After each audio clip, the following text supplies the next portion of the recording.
कामचोर देवरानी।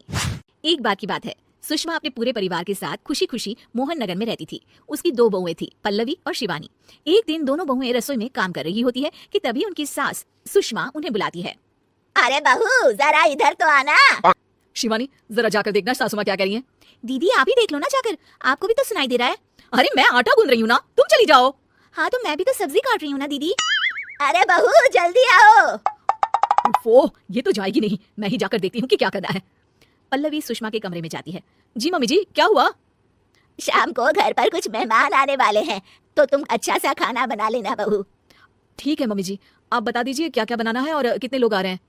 सुनील की मौसी जी और उनका पूरा परिवार आ रहा है। कुल मिलाकर 3 लोग और हमें मिलाकर हुए 9 लोग। तो अभी से ही तैयारी करना शुरू कर दो। और हाँ, घर की सफाई भी कर देना, हाँ अच्छे से।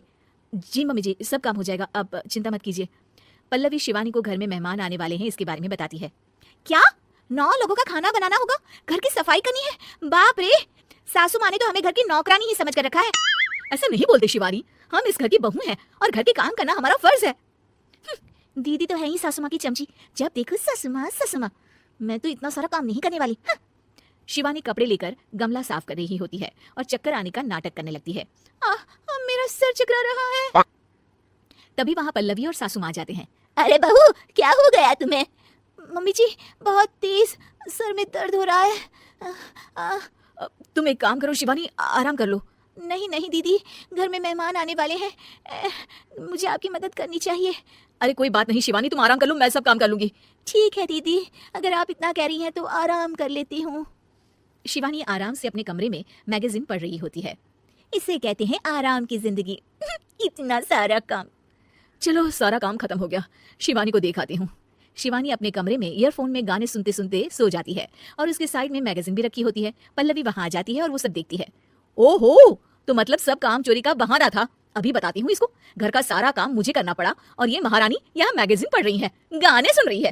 पल्लवी रसोई से एक प्लेट और चम्मच लेकर आती है और शिवानी को थाली बजाकर उठाने लगती है। शिवानी अचानक से उठती है।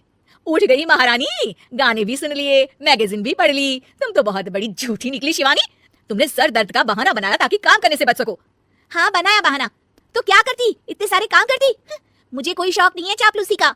क्या चापलूसी? तुम्हें लगता है कि मैं सारे काम चापलूसी के लिए कर रही हूँ? नहीं तो क्या।